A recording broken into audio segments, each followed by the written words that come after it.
is the anatomy of a trap game. Um, and I wholeheartedly think that this game falls into the category for me as a trap game. And really it's two main components. The first one is essentially you've got a big game coming up next week. Like the next game is really big, a lot of people talking about it, highly anticipated, right? Has some serious ramifications for the conference, postseason, etc. A lot going on there. I mean, you could argue, and I haven't looked at the entire slate. I mean, you could argue that College Game Day could potentially be at the Michigan Penn State game. Like I don't think that's crazy to say, which is kind of a big deal. The other is the current game that you're playing.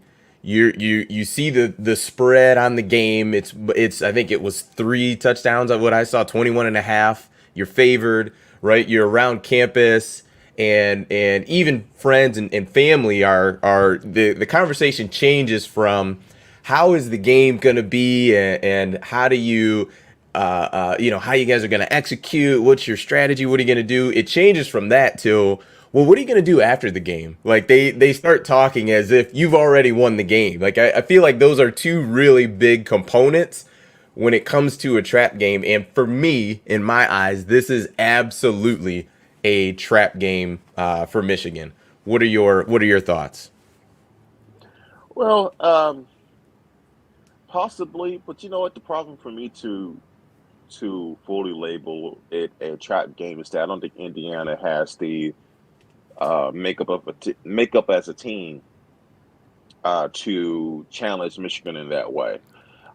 Maybe maybe if you like the Maryland game was this week, maybe. I just don't think Indiana has what it takes to challenge Michigan if they catch Michigan sleepwalking a little bit. So I think in terms of the anatomy of a trap game, I think one, yeah, you do have to have a bigger game the following week. So that's a check there. Uh, I think another is the team that you're looking at, which is Michigan, has to be playing extremely well and on a pretty big trajectory. So you have that element of getting a little confident, maybe a little bit cocky in terms of opponents who you may find inferior. So check, that's possible. Don't know if it's going to be the case, but it's possible. But the last box I can't check is, does Indiana have the ability to take advantage of Michigan if they are sleepwalking? Because let's say Michigan does sleepwalk the first quarter, the first half. There's no way that Indiana's going to be able to do enough. That's going to, I think, put Michigan in a hole that they will be able to climb out from if they got into some kind of unforsaken situation like that. So I can't quite call this a trap game fully. I think it's one of those games where Michigan comes out, wins, I don't know, 35-14, and they move on to Penn State. One thing that Michigan and Jim Harbaugh, especially Jim Harbaugh, has been very consistent with is that teams that they're better than, they typically roll. That's just it.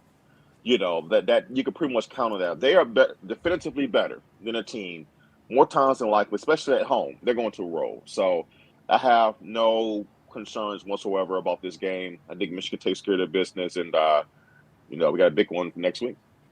Dre, I think you're literally falling into the trap game.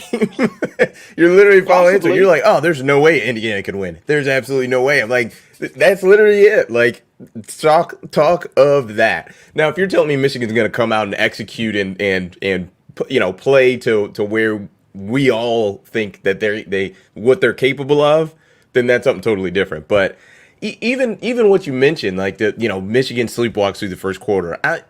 I don't even think it needs to be a 21-0 hole for it to be something insurmountable. But even if it's 10 points and Michigan just has kind of like the play calling gets a little funky, and it's 3rd and 4, and we get a speed option like we did in the Michigan settles for field goals.